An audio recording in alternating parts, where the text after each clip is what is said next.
Good evening. For those of you who don't know me, I'm Nigel Carden.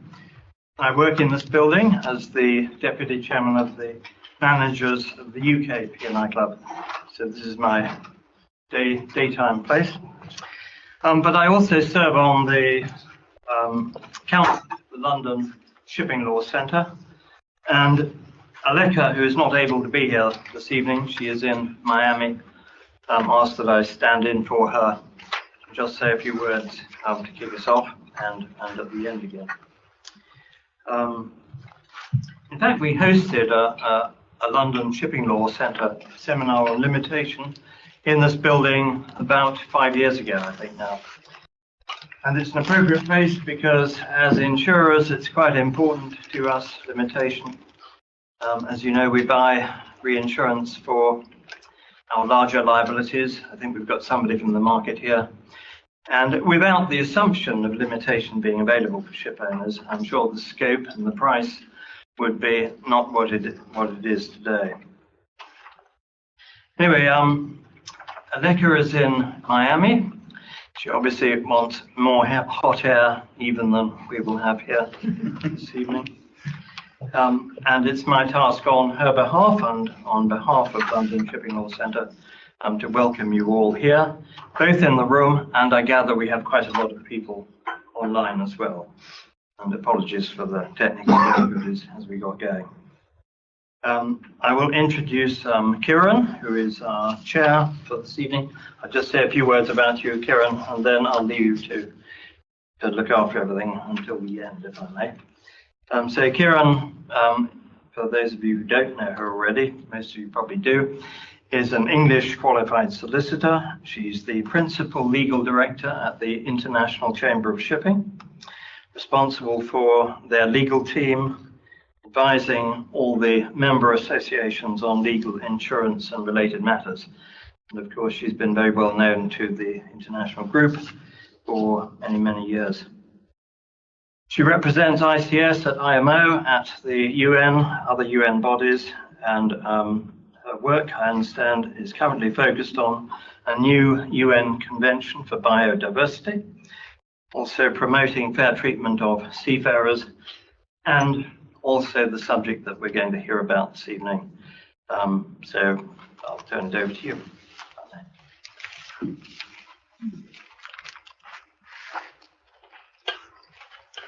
Thank you, Nigel, and very nice to be here. Good evening. I hope you can hear me at the back. I was asked to project my voice a little bit, so I hope you can hear me. And actually, just as a matter of housekeeping, we've had this issue as we were introducing ourselves.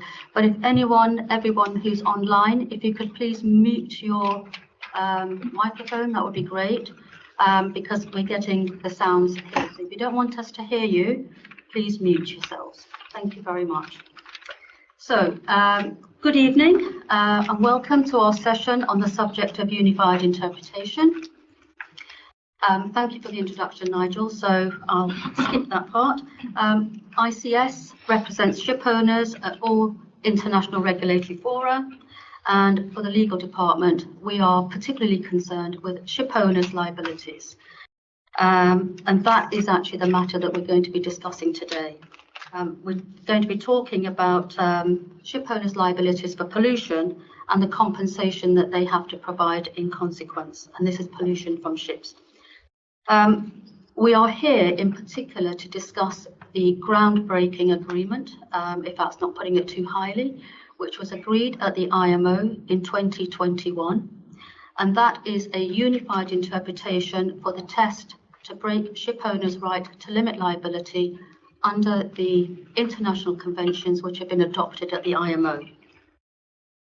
Now, technically I'm chairing the discussion, but I think this subject has been, it's not so well known outside of the plenary halls of IMO, so I am going to just give a little bit of information about this in order to set the context for the expert panel here today.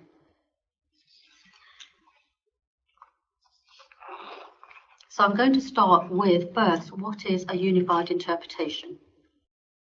A unified interpretation, or a UI, as it's known at the IMO, is the term which is used to describe an agreement which is agreed post a convention, and it's an instrument which assists an interpretation of the convention under which it's issued. And under the Vienna Convention on the Law of Treaties 1969, a UI would be categorized as a subsequent agreement to an international treaty. And as such, according to the Vienna Convention, it shall be taken into account when it comes to interpreting that convention. And now at the IMO, they have had a long history of agreeing UIs, but these have been generally on technical issues of conventions. And those UIs have been generally straightforward and non-controversial. So what we are discussing here is a UI which has been agreed on a legal issue and on a matter which has historically been controversial. So to have obtained a unanimous agreement at the IMO and on the by the states parties to the conventions in question is why we say this is a groundbreaking agreement. As said, the UI relates to the ship owner's right to limit liability and the conduct that would deny the ship owner the right to call upon the right to limit liability. It appears in 3 conventions agreed at the IMO. They are the Civil Liability Convention, the CLC, the LLMC, 1976, and the Protocol to amend the LLMC of 1996. The CLC, which was first adopted in 1969, deals with the consequences of oil pollution from cargo carried on board tankers. It's the first of the conventions agreed at the IMO that make up the liability and compensation regime for pollution. The other conventions in that regime include the Bunkers Convention, the Wreck Removal Convention, and also the HNS Convention that deals with hazardous and noxious substances, which actually isn't yet in force. And the main aim of the regime is to provide prompt and adequate compensation. And it's achieved through concepts that when they were first introduced in 1969, they represented a radical departure from the general practice regarding ship owners' liability, in fact, liability generally. The concepts included the principle of strict liability on the part of the ship owner. And that means that they will be liable even when there has been no fault on their part, save for a few force majeure type of defences, war, for example. The second aspect is that all claims are channeled to the ship owner. So even if another party, for example, a charterer, is responsible for the damage, as far as a third party is concerned, they bring their claims against the registered ship owner. And thirdly, the ship owner is obliged to insure their ships for all the liabilities under the convention, and this is a CLC. And that's an obligation which they are compulsorily required to do. And the convention provides for a right of direct action against the insurer. And that means that even if the ship owner is unable to pay, they can bring their claims against the insurer, and that basically guarantees compensation. And that's a departure from the pay to be paid rule that the International Group of P&I clubs apply. Now, the quid pro quo for giving up all defences and accepting strict liability and the channeling of liability provisions, under the conventions, the ship owner is given a right to limit liability. That right to limit liability was first set out in the LLMC 1976, which, to give its full title, is the Convention on Limitation of Liability for Maritime Claims, which I'm sure all of you are familiar with. And the test that was established under the LLMC was subsequently carried into the CLC when it was amended.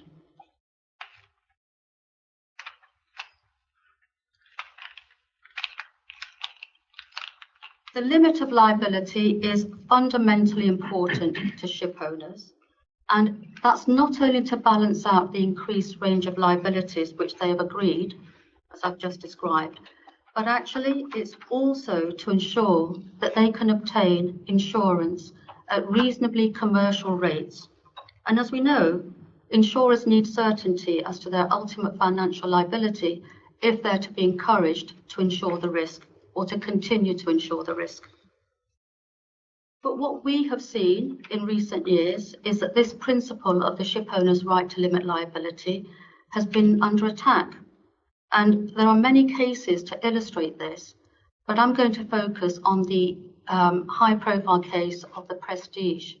And this was a tanker that broke up in European waters in 2002, and it caused a huge amount of pollution, affecting several countries, and a large part of it affecting Spain. And the shipowner and the ship and the master were then presented with claims. So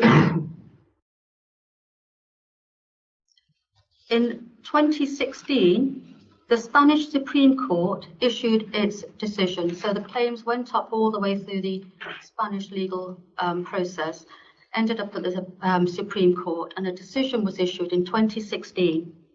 And it found that the master was guilty of reckless damage to the environment, and that as a result of his conduct, the shipowner was not entitled to limit liability under the CLC.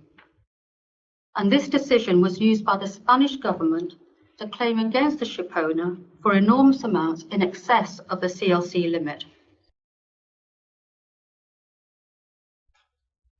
And when the decision was made, we had several areas of concern. The court had decided that the master's conduct was a deciding factor as to whether the right to limit liability should be broken. But the test applies only to the shipowner's conduct. And I'll put the slide up on the screen there. And it says a person, it's a shipowner under the convention, but Article 4, which is where the test is found as to the conduct that can break the right to limit limitation, refers to the person, shall not be entitled to limit his liability if it's proved that the loss resulted from his personal act or omission. Now that refers to the shipowner's personal act or omission. So that was the first instance where the concerns started on our part. Secondly, the decision was based on the master having caused reckless damage. In other words, the extent of the pollution was interpreted as being reckless for the purposes of the test. The test in the convention, however, is not by reference to the scale of the damage, but that the conduct that led to the damage must have been intentional or reckless. And in the context of reckless, it also has to be accompanied by knowledge. So that's the second part of the test that you can see on the slide there. And it has to be accompanied by knowledge as to what the consequences would be. The courts did not appear to have applied the test as it's written. And in addition, the Shipowners P&I Club was also held directly liable, and this was for directly liable for amounts above the CLC limit for $1 billion, which actually happened to be the limit of cover provided by the IG group P&I clubs for pollution damage. The judgment against the insurer was also contrary to the provisions in the convention, which provide that the insurer can limit their liability even if the shipowner's conduct has denied the shipowner the right to limit. Now, when this decision was made known, at best, we could explain these developments as maybe due to a loss of understanding over the years as to how the principles in the convention should operate together. And that, maybe that the test was devised over 40 years ago. At worst, there could be a demonstration of law and policy makers determined to extract the maximum financial compensation from the perceived deep pockets of the insurance market for the benefit of their own national interests. But whatever the motives, these developments threaten to disturb the balance of interests on which the system is based.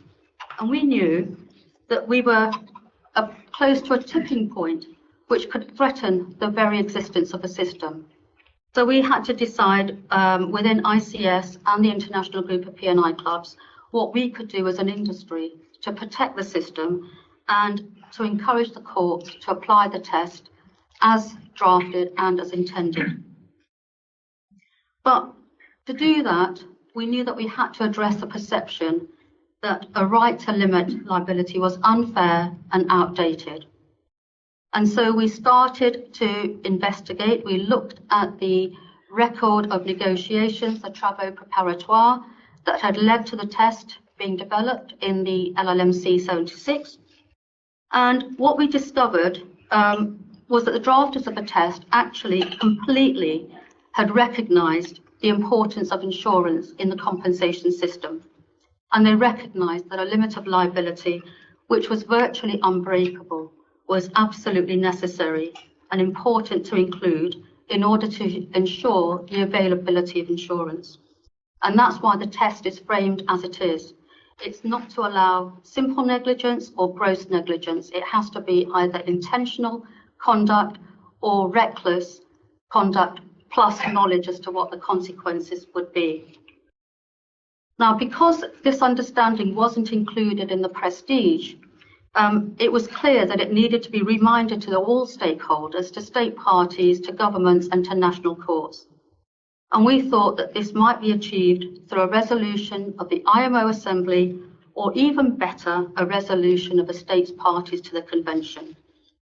And after extensive work over several years at the IMO, the principles underlying the test were finally agreed by the states parties to each of the conventions where the test appears in the form of a unified interpretation, which is a subsequent agreement under the Vienna Convention on the Law of Treaties.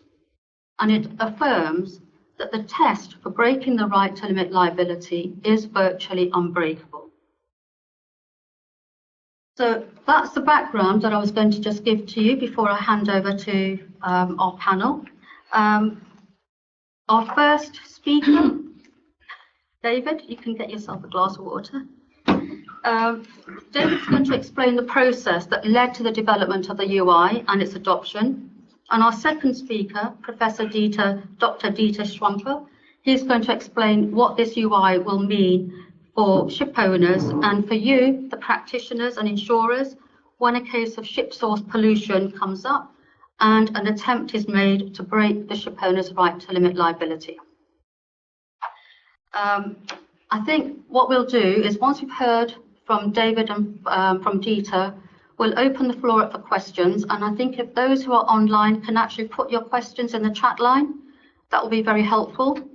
And then I can select them. I think I have to be here anyway, so I can read on the screen the questions that come up. So now I'm going to hand over to David. I'll just give you a little bit of information. David Baker, he's from the International Group of P&I Club Secretariat. He's responsible for all ship source pollution matters. Prior to joining the IG, he was the deputy head of the UK government delegation to both the IMO Legal Committee and the IOPC funds. And now at the IG, he's their accredited representative to the IMO. And he's been at the forefront of the development of this UI. So I think you're going to find his information really interesting. Thank you, David.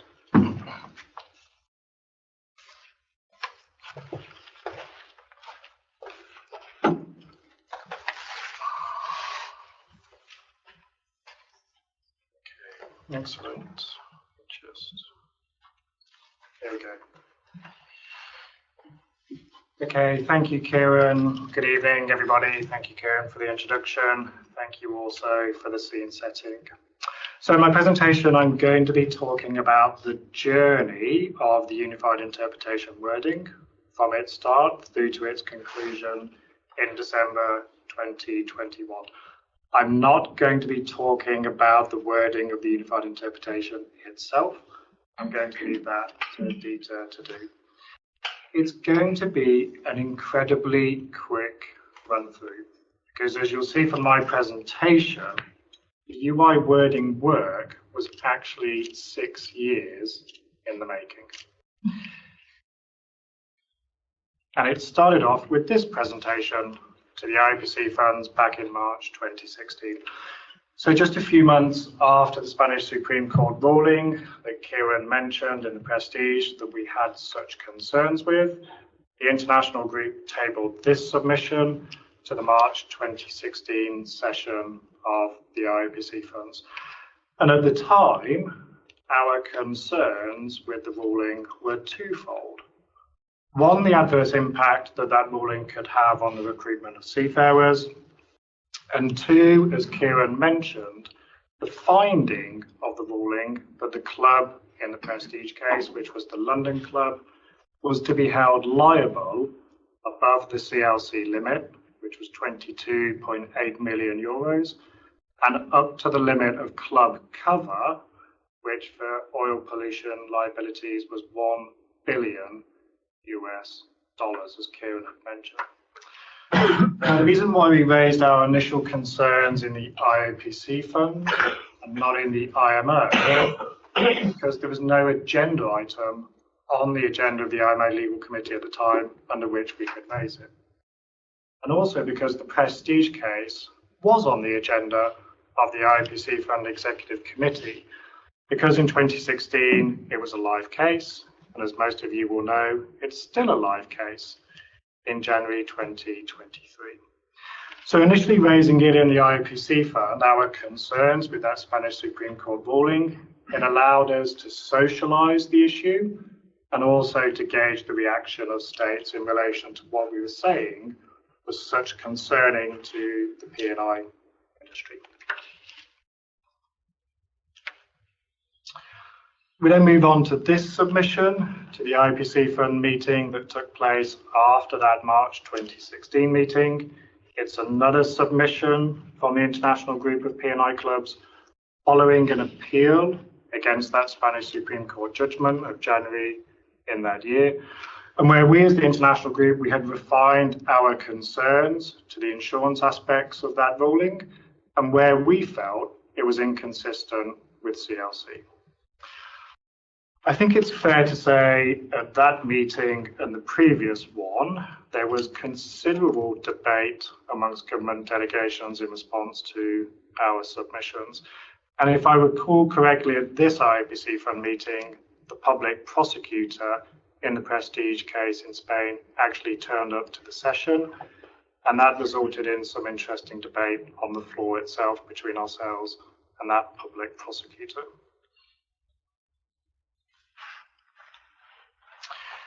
We then move on to March 2017, and for the first time, the international group and the International Chamber of Shipping joined forces. We submit a joint submission to the IPC funds where we'd listed a number of incidents, not just the Prestige, where we felt there were rulings that were inconsistent with the conventions, the CLC and Fund Convention, and where we felt those rulings were putting the convention system's future in doubt. Again, there was a lot of debate at this IPC fund meeting, and the conclusion from this IPC fund meeting was that the international group, the ICS, the IPC fund secretariat, and the IMO secretariat were tasked with considering the options that could be presented that would address our concerns in respect of these rulings and in respect of the interpretation and application of the conventions.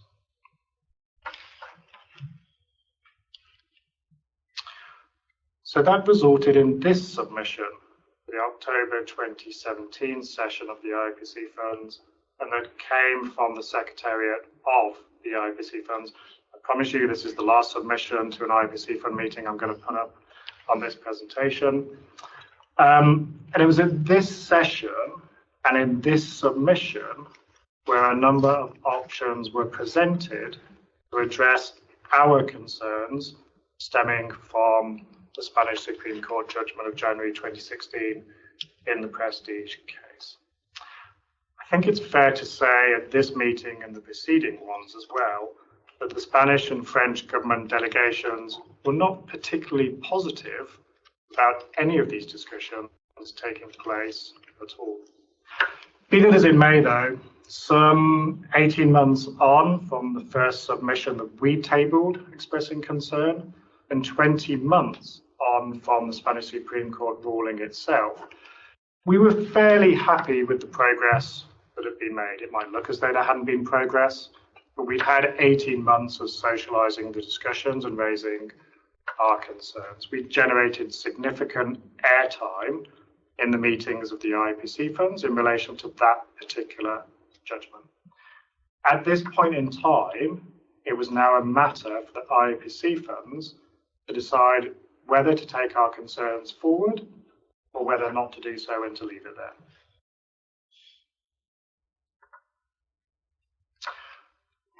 Just about get the bottom on the screen there. So at this meeting, October 2017, in the IPC funds, in that submission, there were 4 options for delegations to consider that could address the concerns that we've been raising in relation to that ruling. 1, to amend the conventions. 2, to engage in greater outreach to CLC and IPC fund member states to garner a better understanding as to how the conventions should be applied. 3, the possibility of a non-binding guidance document on the conventions or an interpretive decision of the IPC fund governing bodies. And 4, and this is the first time it had been raised in these forums, the possibility of a unified interpretation of the conventions by the states parties, and specifically in Article 4 of LLMC and Article 5 of CLC 92. The articles in those conventions, that is the test for breaking owner's right to limit liability. So these options were presented as a result of the discussions that took place in advance between the international group, the ICS, the IMO Secretariat, and the IPC Fund Secretariat. And of course, the reason why Article 4 of LLMC, Article 5 of CLC was put forward as an option for a unified interpretation is because that is probably the single most important article in the conventions that underpins the insurability of the liabilities contained there. However, there was no consensus at this meeting to take the work forward. And despite myself and Kieran feeling otherwise, the IPC funds decided they'd taken the matter far enough. And as far as they were concerned, that was that. Now, at that stage in the discussions, I should say that some very senior individuals in the IPC funds said to Kieran and myself, if we wanted to take that work forward then into the IMO, we would have 0 chance of success. Good job we didn't listen to those individuals, some of whom are still around, and so they shall remain nameless. Now, out of these options, ourselves, so the international group and the ICS, we were not particularly keen on amending the conventions. We felt that if we went down that route, there would be the possibility of states focusing on provisions in the conventions that really weren't of a concern in respect to the Spanish Supreme Court ruling. We didn't really feel as though much would change if we engaged in further outreach to member states, or if there was development of a non-binding guidance document. There are plenty of those that exist already, or indeed if there was an interpretive decision of the IPC funds. With all due respect to the IPC funds, they are not the depository of the conventions. That is the IMO, and they are not a UN agency. The IMO is. So at this stage, really, we were coalescing around the idea of a unified interpretation. That was probably our favoured approach. But we had to take that work now into the IMO because the IPC funds had decided they didn't want to take it any further at that stage. At this point in time, though, we didn't really have a huge amount of thought as to what a unified interpretation of the test could look like. We coalesced around that idea, we socialised the issue, we gauged the reaction in the IPC funds.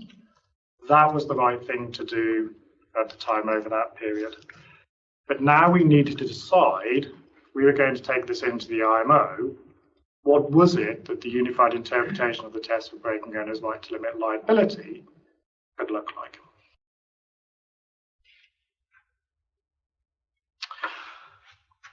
So at this point, we decided that the unified interpretation should be based on what states intended the test to mean at the time it was first adopted in the IMO.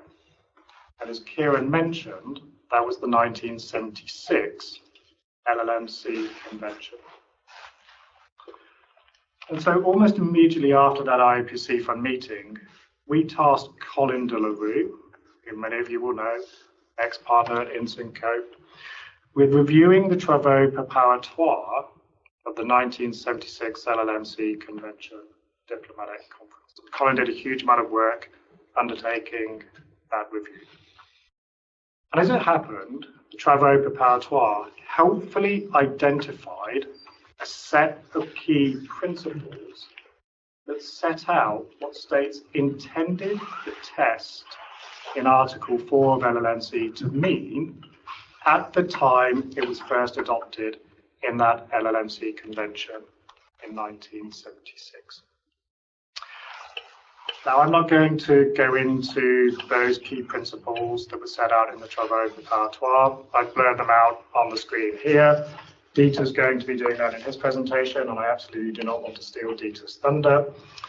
But suffice to say that at that stage, we now had the answer as to what we wanted the unified interpretation to look like, taken to the IMO.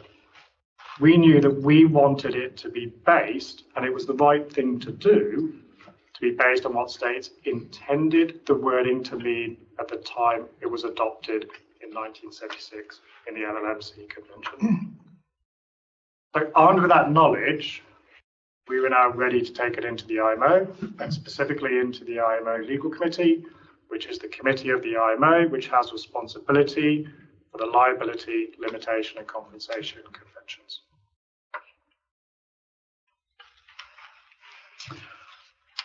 So I'm just going to run through the key dates of that process of taking it forward now into the IMO and the IMO Legal Committee.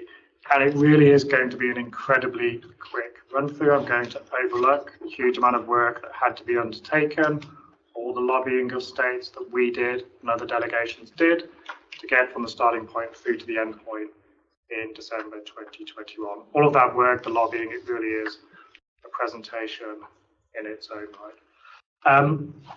The IMO Secretariat is here this evening, Jan de Boer, so absolutely we should recognise the work that they did in that process in terms of ensuring that we were guided all the way through to follow the correct procedures in accordance with IMO rules and regulations.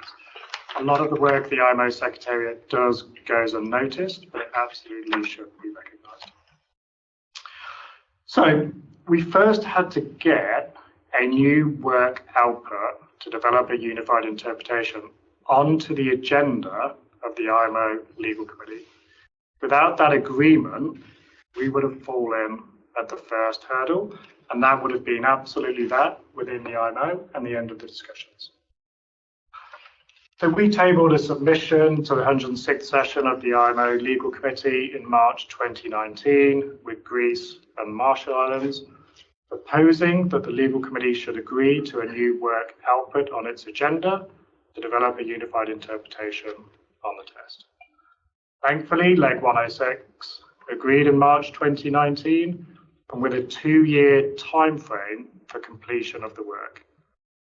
So the drafting, development and agreement of the unified interpretation of the test had to be undertaken within that 2-year period. That's what the IMO Legal Committee said.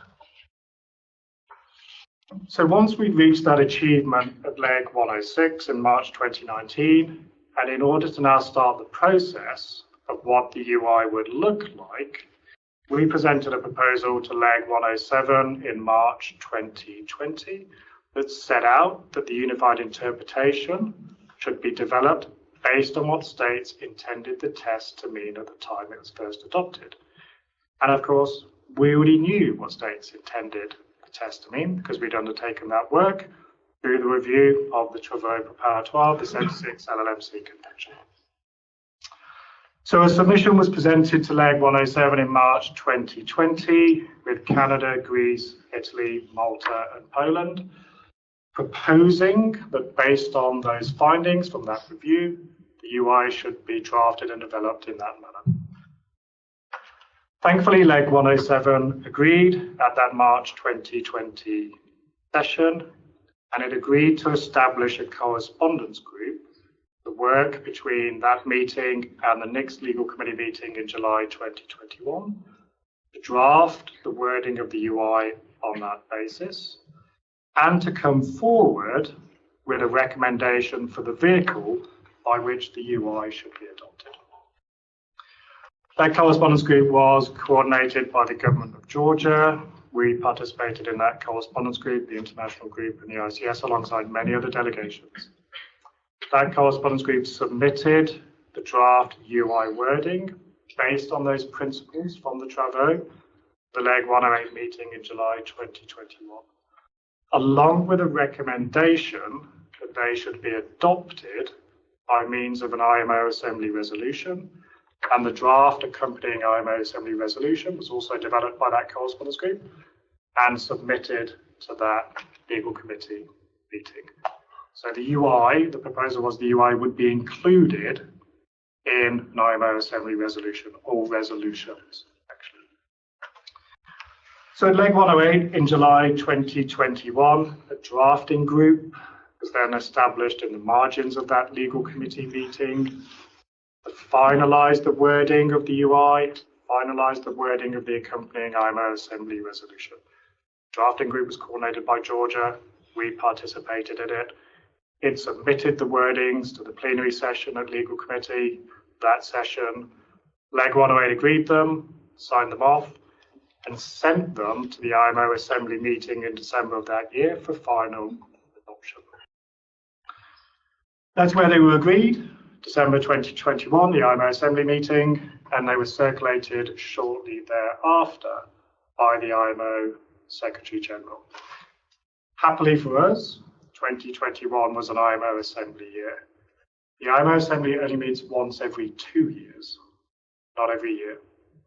We wanted those UIs to be agreed by means of IMO Assembly resolution, because the IMO Assembly is the highest governing body of the organisation. And we felt that if agreed by means of IMO Assembly resolutions, that would give them the greatest weight, the greatest authority from the IMO.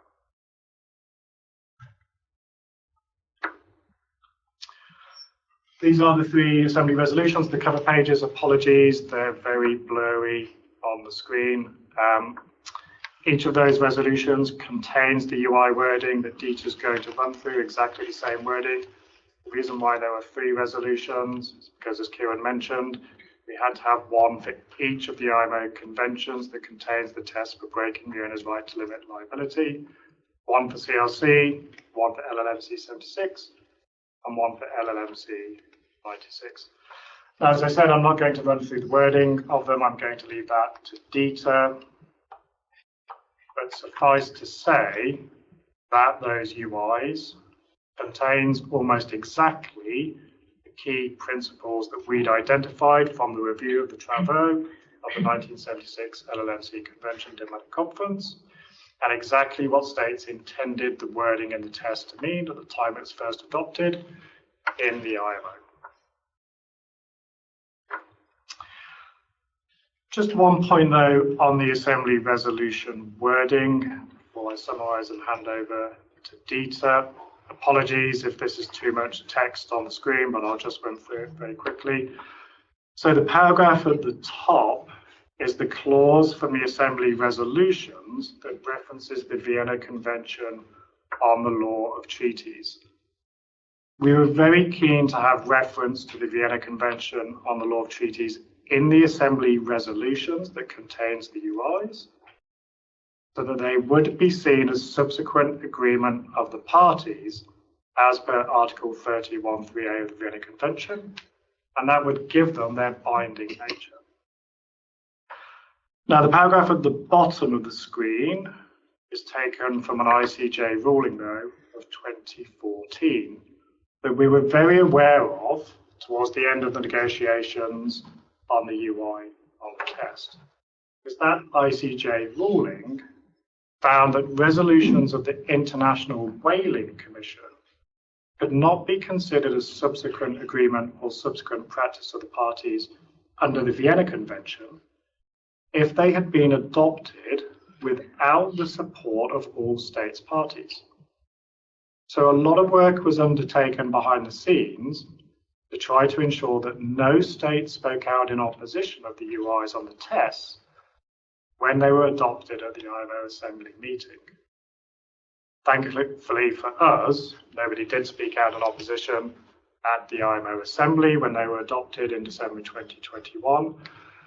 So they should be seen as subsequent agreement of the parties for the purposes of the Vienna Convention, albeit subsequent agreement of the states parties present at the time they were adopted at that IMO Assembly meeting, because that's how the Assembly resolutions are framed. So in summary, and as Kieran mentioned, these UIs absolutely represent a precedent for the IMO. The IMO previously had never adopted a unified interpretation of their liability, limitation, or compensation conventions. This is the first time it has been done. Hopefully, as you'll have picked up from the presentation, this was 6 years in the making, from that very first submission from the international group to that IPC Fund meeting in March 2016, through to the adoption of the UIs in December 2021. They do represent an agreement of the states parties. That's how they're drafted. That's how they were agreed, and that's how they were adopted. They should be taken as guidance for all interested parties in future cases where the test becomes relevant, but that Vienna Convention is really important because we think that's what gives them, in part, their binding nature. But now it's incumbent on us and others to get out there and promote this work, promote these unified interpretations, in particular amongst the legal industry, and that's why we're here this evening. Thank you very much. Hope that was helpful. And I'll hand over to Dieter now for his presentation.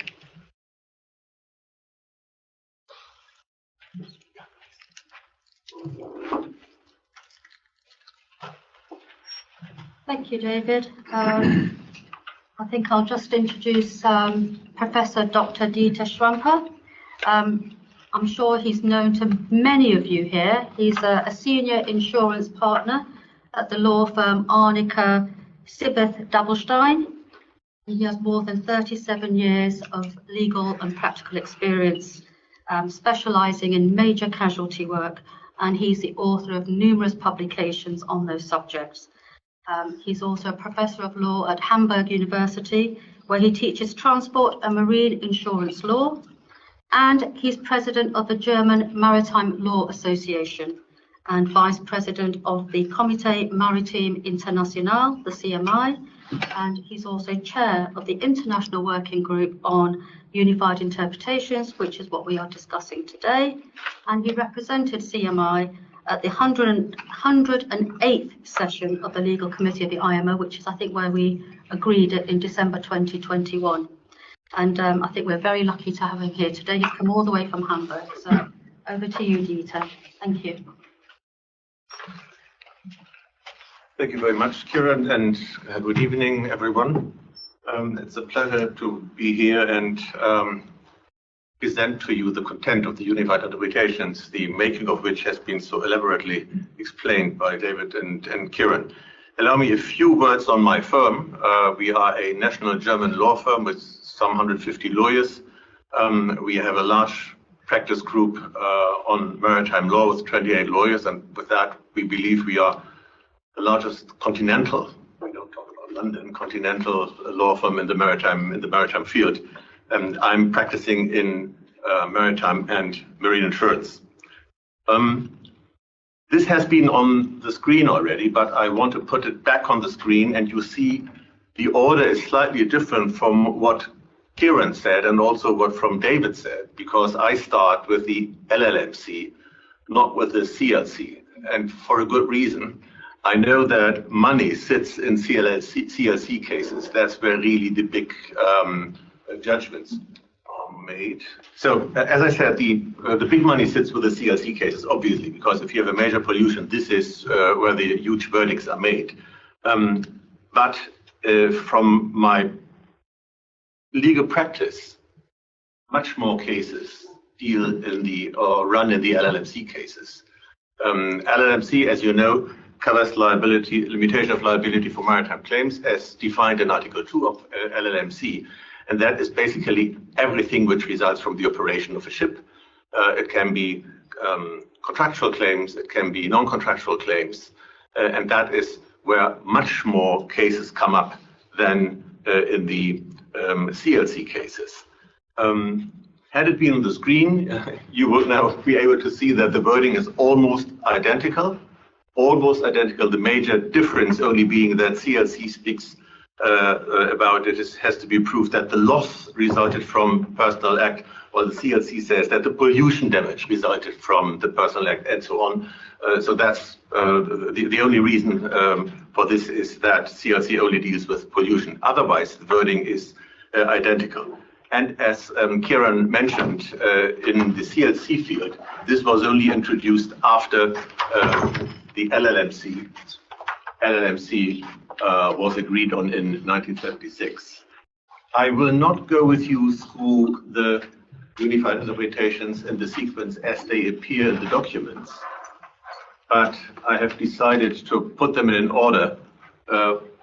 My personal subjective view of relevance, because I think the order which they appear on the original wording is not the order of relevance. But I agree, I admit that's my personal view only. You may have a completely different view. The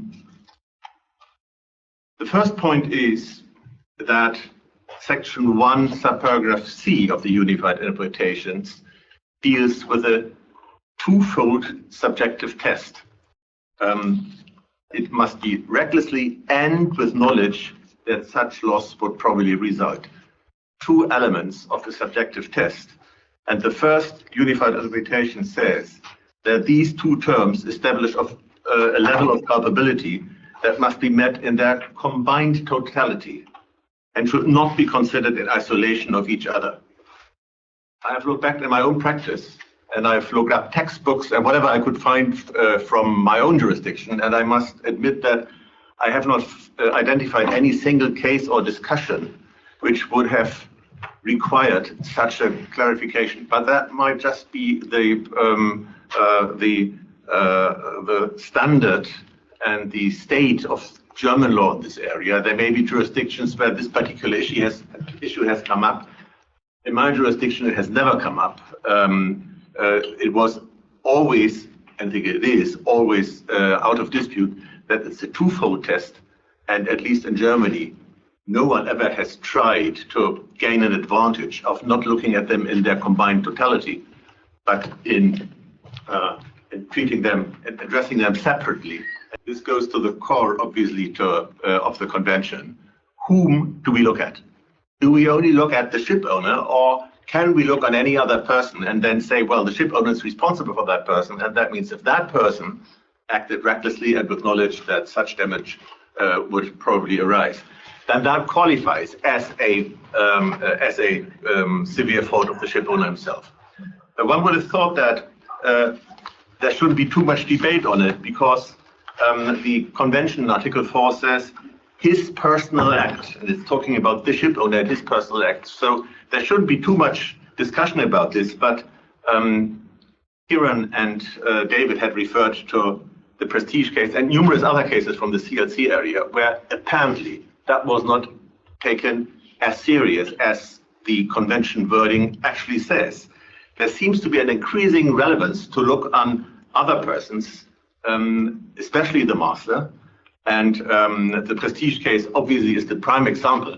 But rather recently, there have been reports, and thankful enough, it's our hosts who have put that by way of an article in one of their publications to the knowledge of everyone. There's been a rather recent decision from Greece, from the Piraeus Court of First Instance, where something went wrong, if I may say that, if I may be so arrogant to say that. It was a case where a ship was in the roads of a port, staying outside, then going in and out for bunkering services. It's not described in more detail.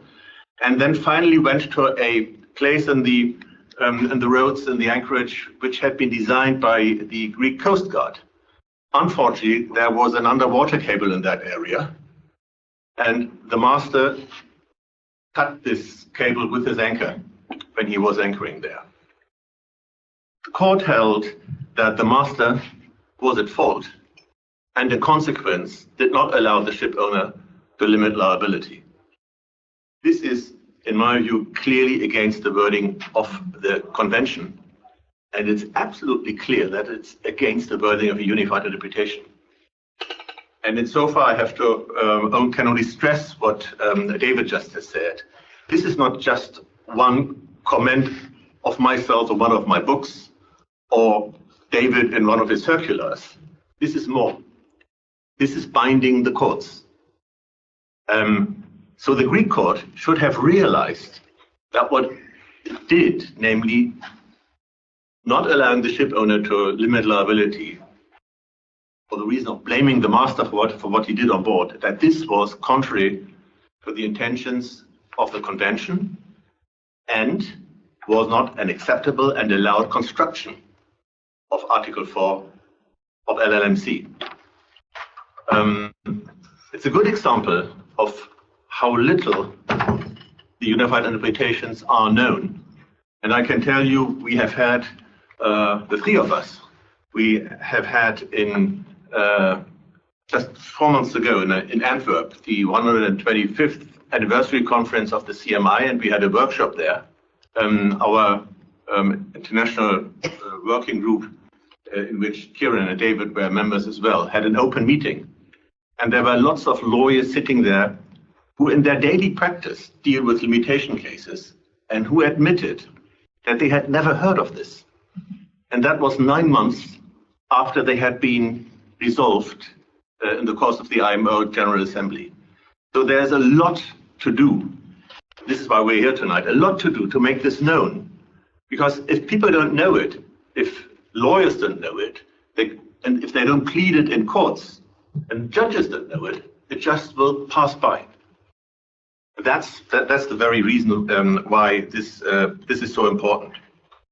So only the conduct of the ship owner is relevant. See where we are now. You would have seen all these nice photos. They're all mine, so it's no copyright issue. I all took them myself. Sorry. Can I just ask, while you're looking, do you know that in the Greek case the UI point wasn't taken by the lawyers? I did not know. I have not seen the original judgment, but I've heard that it was not taken, and it is not really a surprise for me. Allow me to say that in that open meeting which we had, there were French lawyers, and you would have thought that with their own experience of the Prestige case, they might have heard about the UI, but they were completely surprised that this exists. They had never heard about it. Okay, the next aspect is the level of culpability. That's dealt with in section 1B, subparagraph 1, and it says that Article 4 of the 1976 LSLC Convention is to be interpreted to mean a level of culpability analogous to willful misconduct, namely a level higher than the concept of gross negligence. For you in England, that won't be a problem because you had not been too much of a fan of gross negligence anyhow, but if you cross the channel and go to Europe, gross negligence is the thing. So normally you have negligence, gross negligence, and after that you get intent, maybe conditional intent, but that's the sequence of fault in Europe. And something like recklessness traditionally is in continental Europe not part of the legal concept. So courts were struggling what it means. Professors, legal authors were struggling what it means. And if you don't really find something which you know, then you go back to what you know. And the consequence is that in many jurisdictions, recklessness is treated as if it were gross negligence. My own jurisdiction is the same. We don't have a judgment on Article 4 LLMC, but we have a judgment on Article 25 of the Warsaw Convention, which actually uses the same language. And the German Federal Court of Justice has held that this qualifies as objective gross negligence. So we are the ones who do it wrong as well. But we are not alone, because here you see the Piraeus Court as well. The Piraeus Court did exactly the same. It did not address the recklessness issue, but it addressed gross negligence. It was happy to find gross negligence. It was satisfied to find gross negligence. And later I heard from Greek lawyers that this is actually, like in Germany, the general understanding of recklessness. So the unified interpretation now clearly say it must be more. Gross negligence is not sufficient.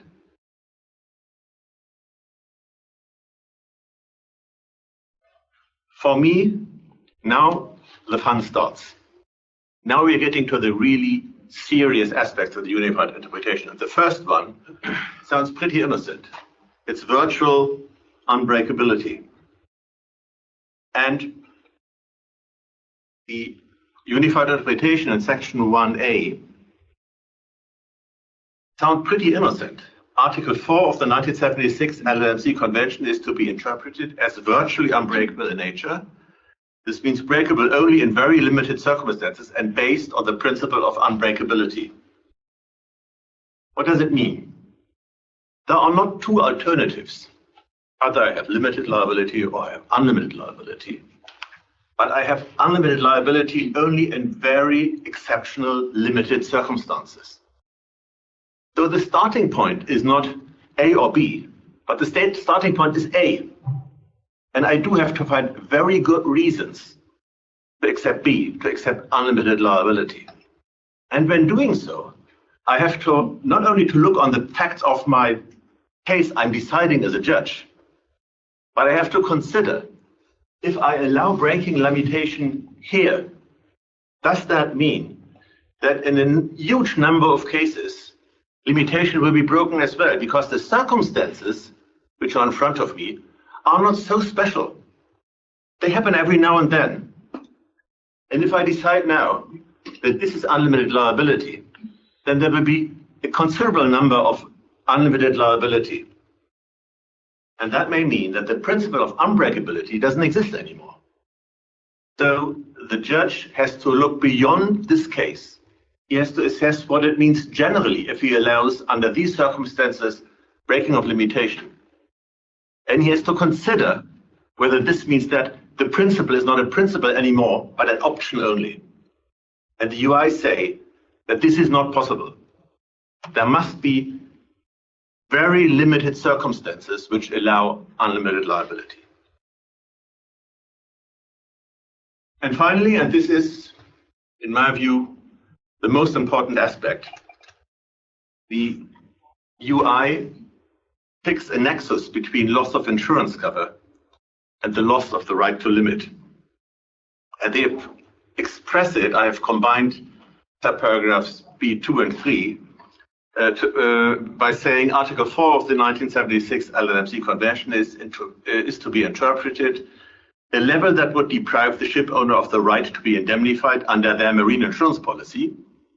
That would be subparagraph 2. And a level that provides that the loss of entitlement to limit liability should begin where the level of culpability is such that insurability ends. And I will give you now a quotation. The words recklessly and with knowledge that such loss will probably occur come very near to the English legal term willful misconduct, which normally is the degree of blame required if the insurance cover shall be forfeited. Reinsurance Act 1906, Section 555, subsection 2A. The proposed text, therefore, implies that there will be right of limitation where the insurance cover is intact. This sounds as it had been written for the UI. Sorry, that was too fast. But actually, it is from 1974. It's a quotation from Alex Reen, who had been the chairman of the CMI International Subcommittee, in his report to the IMCO, the predecessor of the IMO, and it was actually quoted verbatim by the chairman of the diplomatic conference, which then led to the LLMC 1974. This is exactly what Kieran and David have referred to. This is not new law what we are talking about. The UI don't set new law. The UI only look on the travaux préparatoires, what has been said, what has been intended with the test for breaking the limitation in the past. And it's always important to underline that, because if it were different, we would talk about an amendment to the convention, which never took place. The convention was not reopened. It's the existing convention, and the convention states merely say what they have meant with the words they have used. So what does that mean in practice? We can have a situation like that. We may have limited and unlimited liability, and we may have insured and uninsured liability. I don't know, for whatever reason, the format seems to have changed, so my words are a little bit garbled, but I think you can, from the colors, you can get the idea what I mean. And there may be situations where you have limited liability, still limited liability, but you have already lost your insurance cover. That's obviously owner's concern. That's not what he wants. But he can lean back in peace, because with the UI, such a situation cannot occur anymore. There is no possibility that cover is already lost when you still have a limited liability. That's the opposite. Here, you have already unlimited liability, but still an insured liability. That's certainly insurers' concern. They would be on risk for something which is not limited anymore, but unlimited. That's what the Spanish court probably had in mind when it allowed the claim against the London club. There is insurance cover, but there is no limitation. That's not allowed either. The unified interpretation make it very clear that only this is a possible scenario in a limitation case. Where you lose your right to limit, you lose your insurance cover. That's the way it shall work if you apply the law as the convention states want it to be understood. What are my conclusions? Obviously, the effects and the relevance of the unified interpretations depend on what test the courts so far have applied for breaking limitation. Gross negligence never played a role in English courts. So what the UI say on gross negligence is not relevant here. It's highly relevant in Germany, and it's highly relevant in Greece, just two examples. So gross negligence is ruled out. Unbreakability is the principle. And thus, this must be borne in mind for every judgment. And every judge deciding on breaking liability must assure himself that if he allows unlimited liability here, this does not affect the principle. It doesn't open the gate. And most important, loss of limitation shall mean loss of insurance cover. If judges take this serious, things like the prestige judgments should not be possible anymore. Especially if you have a scenario where the insurer is a second defendant, or perhaps the only defendant in a case where limitation is an issue, then pleading unlimited liability in practice should mean pleading no insurance. So breaking limitation becomes much less attractive. It will only be attractive if there are lots of assets with the ship owner. But the deep pocket of the insurer is nothing what attracts breaking limitation. Obviously, there remain questions. What are the very limited circumstances for breaking limitation? That's for the lawyers to plead, for the judges to decide. Is this a very limited circumstance? Sorry again for the garbled wording. What is the nexus between limitation and insurance cover proceedings. The UI don't deal with procedural aspects. They deal with substantive aspects. I have lost the substantive right to limit my liability, and I've substantively lost my insurance cover. But how do we handle this in proceedings where, in most cases, the insurer is not a defendant and cover aspects don't necessarily arise? What does a lawyer have to plead? Who has to plead? Is it the plaintiff who pleads? Is it the defendant who has to convince the judge that, well, this would be still a case where I have insurance, or this is already a case where I don't have insurance? Or is it the judge who has to consider this himself without any party pleading anything? And then, what is the test for the loss of insurance cover? The UI say where insurance cover would be lost. Do we look on the actual insurance policy in the hands of the insured, which governs this liability? Would we look on P&I cover for example, under the IG clubs to find when is cover lost? If we're having a collision case and the liable vessel is covered under the German hull market conditions, would we look on the German hull market conditions, where cover is lost much earlier than with willful misconduct? So another question, how this really works out in practice. And then I put this at the end. Is P&I evidence relevant at all? Because the UI speak of marine insurance policies. We know that there are no marine insurance policies in the P&I market, but generally there are certificates of entry. They are not directly addressed. Are they relevant at all, or are we only talking about marine insurance policies? I think that's a question easy to answer. If P&I certificates of insurance were not addressed, then the UI for CLC makes no sense at all, because I don't know any hull insurer who covers pollution damage. So from the very setting, it's, in my view, obvious that P&I certificates of insurance and P&I insurance as such is covered as well. I have written and published 2 articles on this. Obviously, they are in German language, and that won't probably help you. But I've prepared English translations, and should any one of you be interested, send me an email, and I'm happy to send you these 2 articles. As far as I know, at least in Germany, they're the only ones which have been published, and I haven't seen anything else from any other corners of the world. That may hopefully rapidly change. The more people write, speak, and hear of the UI, the better it is. Thank you very much. Thank you, Dieter. I think that brings us to the end of our speakers, and I am now going to, well, actually, I'm going to ask everybody here if they have any questions. Does the UI say who counts as the ship owner?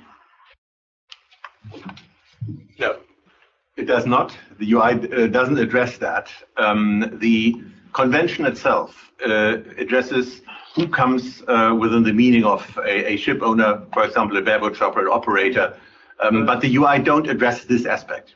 What I was meaning is, assuming as in almost all cases that the ship owner is a company, does the UI tell us anything about which individual mines count as the mines of the company?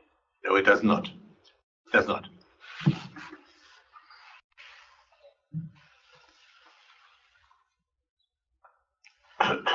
So a question for David Baker, if you would. At that, just out of curiosity, that assembly meeting where the UI was agreed, were France and Spain in the room? France and Spain were in the room because the IMO Assembly is the highest governing organisation, and because they only meets once every 2 years. It's not unusual actually for delegations to have their transport ministers or their Secretary of State in attendance from their capitals. We were incredibly surprised that Spain and France, I suppose, did not speak out in opposition. Now, Spain and France, I wouldn't say they were difficult all the way along in the process. They were more difficult in the IUPC funds than they were when we took it into the IMO. There were discussions going on during the process in the IMO behind the scenes with France and Spain. I think for diplomatic purposes, of course, they didn't want to stand out as being the obstacles to that work. They could see the travel of direction. The vast majority of states, for lots of different reasons, were on side. They didn't really suit Spain or France to be difficult during that process. But once we became clear that ICJ ruling in regard to the International Whaling Commission that I mentioned, we were absolutely prepared for Spain just to put its card up at the IMO Assembly and say, well, of course, we've been following this all along. We've been at all the IMO meetings. We understand the importance, but we oppose it. So all they had to do in order to prejudice that position that we were pushing, that there would be seen to be subsequent agreements of the parties under the Vienna Convention. There may have been discussions with Spain in advance of that IMO Assembly meeting to say, look, come on, you've been on side on all of this all the way along. So we were very surprised. But yeah, they were absolutely there. And if I recall correctly, there was no discussion at the IMO Assembly at all. The resolutions were simply presented. And because they'd been discussed over a period of time in the IMO Legal Committee, it was seen to be a fait accompli, and they were signed off. Can I add, the proceedings are recorded. And if you go to the IMO website, you can, and you have registered on the IMO website, you can listen to what actually has happened. And I did that. And in one of my articles, I tell you where you find it and actually go to the exact moment. It's after 4 hours and so many seconds, because it's recorded and it's written down in the time of the hearing. And then the issue comes up, and the chairman calls up for the resolution, and then there's a moment of silence. I would say 2 seconds, and then he says, "And so it is resolved." Mm-hmm. This is how it worked in practice. As David said, nobody spoke up. There was no discussion. The resolutions were prepared. They were read out. There was no comment, and so they were resolved. It was incredibly anticlimactic. Can I just add to that? Actually, there was an EU discussion prior to the legal committee, at least, and I don't think that there were any objections. So I think there was pretty much a coordinated position that this should be able to go through without any objection. And whatever happened with Spain, I think that they were brought along on side with that. Yeah, before each IMO meeting, there are EU discussions amongst the member states, and they develop either a coordinated position or a common position. If it's a common position, then all member states have to follow that position. And it's normally presented at the IMO by whoever's holding the council at the time in the EU. On this, if I recall correctly, there was a coordinated position, slightly different. It means something slightly different, but it essentially allows any EU member state to speak out against whatever that coordinated position is. On this, there was a coordinated position before each IMO Legal Committee meeting and before the Assembly, and it was to support the work. But Spain or France still could have spoken out, but they didn't. Sorry, Nigel, I think Nigel, you were... Oh, well, I was just going to respond to David. I'm not quite sure if I got this right, but I had some recollection that Spain sought to argue that its case was not one of failing to observe the limitation tests properly under the convention, but that it was using domestic law alongside the convention. And if that's what it was doing, you could possibly understand why it would be silent on this issue, because it might feel it had a different ground for how it got to its conclusion. And in that case, then I suppose my question would be whether there's any need for some unified interpretation about scope rather than about the tests within the convention for braking limitation. Yeah. That is correct in relation to that domestic law that existed alongside its implementation of CLC, and that held ship owner / club in particular directly liable in the context of those oil pollution damage liabilities in parallel to CLC. One of the concerns that we've had, ICS and the international group, are the number of states around the world that we don't know about that have such legislation in place or similar legislation out with the conventions that could potentially hold ship owner and clubs liable for liabilities that should be governed by the conventions. Now, there are, over 140 states parties to CLC, over 120 states parties to the IPC fund.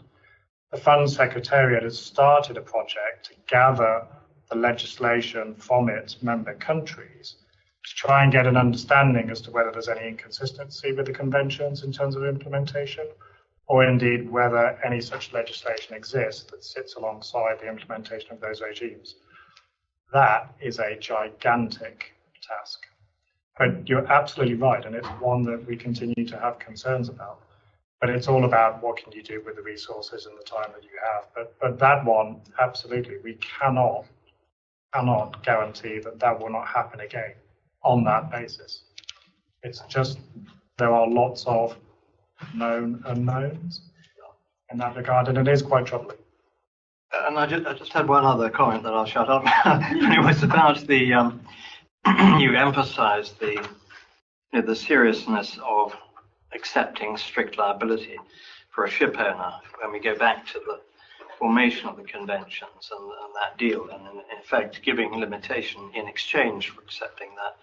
I'd just like to say, as an insurer, in a way, it's almost a bigger deal, because if you're a ship owner sitting here, you'll know that there's a lot of small print, like there is in any insurance policy, and actually there are many defenses that an insurer might have to a claim, and they can include very commonplace things like the failure of the ship owner to pay the premium. Would you think that might ever happen? Well, alas, it does sometimes happen. And waiving those sorts of things for an insurer is quite a big deal. And so when we accept direct liability, the way I see it, Dieter, or the way I've seen it over the years, is that effectively it's not the insurance policy, it's that we make a collateral contract, if you like, in parallel with the insurance policy by agreeing under the international conventions to be the party that issues the blue card. And that blue card is the evidence, if you like, of that collateral contract. And that's why all the policy terms become irrelevant. And as insurers, we look only to the International Convention to tell us whether we have to pay or not. You know, and it's quite difficult for us. So right at the moment, we've got sanctions going on, things that aren't addressed by the conventions and that leave us caught between different parts of the law. But it is a big thing for insurers too. So I was glad that you emphasized it. It's not unfair at all that that limitation is there. Yeah. And of course, that to some extent that's recognized in the conventions by giving the insurers a supposedly unbreakable right of limitation. But it doesn't work, again, in the case like the Prestige, where a state finds its way around the convention as some other system of law. Thanks. Just to say on that front, Nigel, as well, there's a sort of catch-all provision in these conventions that says no claim for pollution damage may be brought against the ship owner otherwise than in accordance with these conventions. It's just a catch-all provision. That's not a provision that you can implement into domestic law, and Spain knows that, and that's how it circumvented the convention. Jan? Yeah, well, David mentioned that I'm here representing IMO, but there are two colleagues of IMO also here present, so I have to be careful also what I'm going to say. Now, I was very much impressed because actually in IMO, when there are such big gatherings as the assembly meeting, but even the legal committee meetings, it is very difficult actually to have on such expert level this kind of deliberation. So I'm very glad actually to be here present and to listen very carefully to the exposés of David, of Professor Swamp, but also Kieran. But what is striking me, and that makes me think about Professor Swamp's analysis that actually with the willful conduct, the defense actually, which is a maritime law concept, you might find congruity in the sense that the unified interpretation actually makes the same distinction as what is insurable and what is accepted liability with limitation. But there is also, and that's actually a question that I want to address to both of you, there's also the defense only possible for insurance for willful misconduct under the CLC, under the bunkers, under all the liability conventions, which actually creates strict liability for the ship owner. So there is an acceptance that insurance should not be held responsible, and there is really a defense possible on the concept of willful misconduct. But that's not what actually is being stipulated in the provision of Article 4 of the Limitation Convention, Article 5 of the Civil Liability Convention. But of course, I understand that there is a desire actually to see this congruity. But I would like to see your response then. How does it work if there is no defense on willful misconduct possible?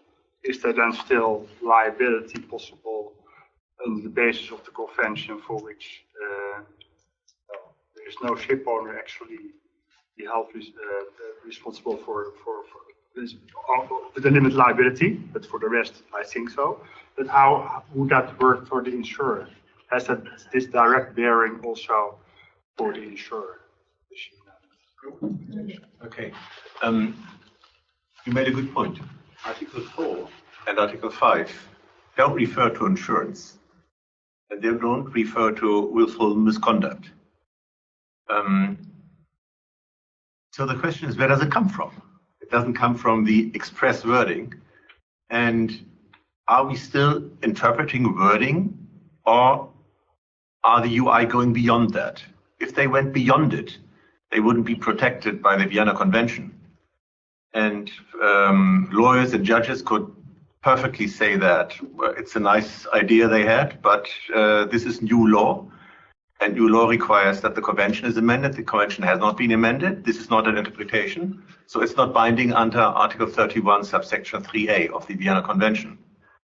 So it all depends on whether the UI can base their content on the travaux préparatoires.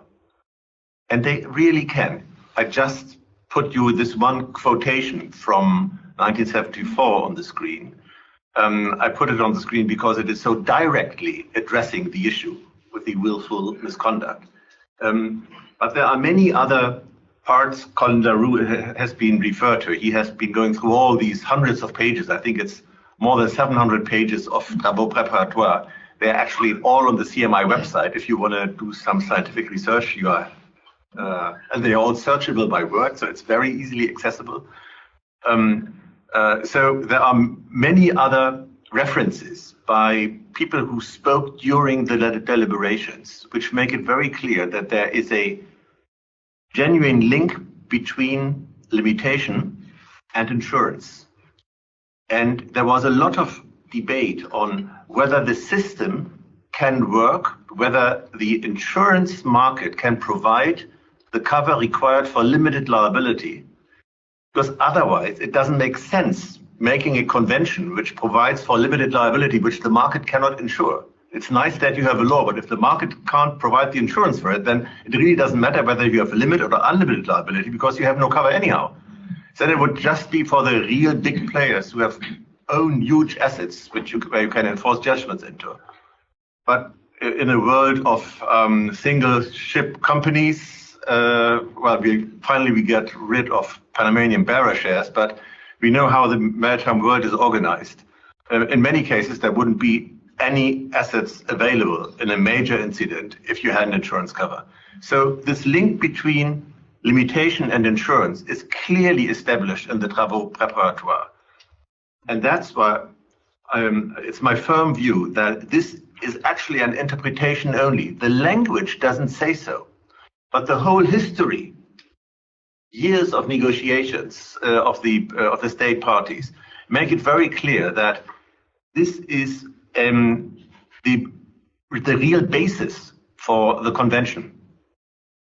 That there must be insurance, but only for limited liability, because unlimited liability just is not insurable. Very interested to hear the P&I. No, Peter's absolutely right. And I think when we submitted our findings to the Leg 107 meeting in March 2020 that set out what states intended the test to mean at the time it was first adopted, we did not expect states to take us at face value, as to what we were saying, that Chabot was saying. We absolutely, in relation to each of those principles that were ultimately agreed in the UI that Dieter touched on, we referenced where each of those principles could be found from the discussions in the lead up to and at the 1976 LSLC Convention Diplomatic Conference. So that if states didn't want us to take at face value, they could go back and easily find where states had set that out in the travaux, in those discussions, as to what they intended the test to mean. Exactly what Dieter's just said. And actually this point, I didn't read all the 700 pages, but this point never was in dispute. I can't recall having read any state party advocating that there should be insurance cover for unlimited liability.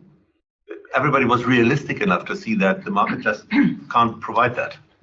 As a consequence, if I may, as a consequence, if there is unlawful misconduct, and there is even that severeness that there is breakability of the limits, that could actually be for the detriment of the victims, that there would not be a P&I by the insurers for the liability. So if you stress for breaking limits, you might lose it all. Exactly. Yeah.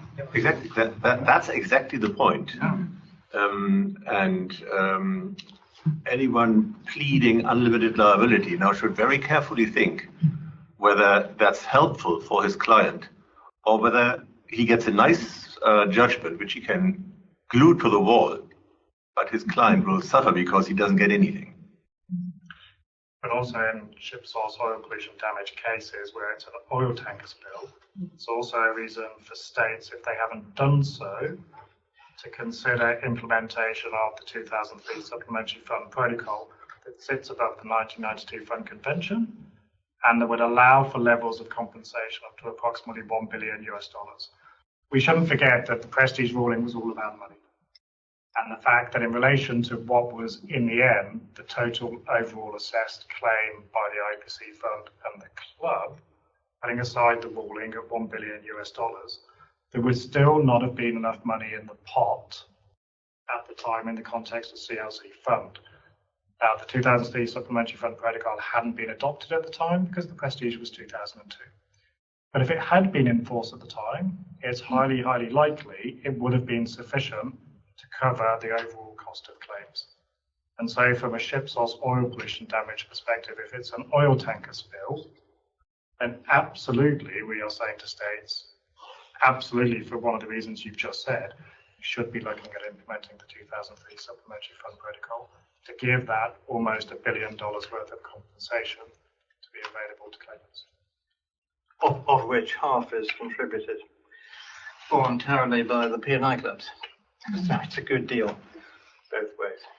I'm just conscious of the time now. I think 7:30 was the time that we were able to have some drinks, but it's 20 to 8. So are there any other burning questions that we need to have answered today?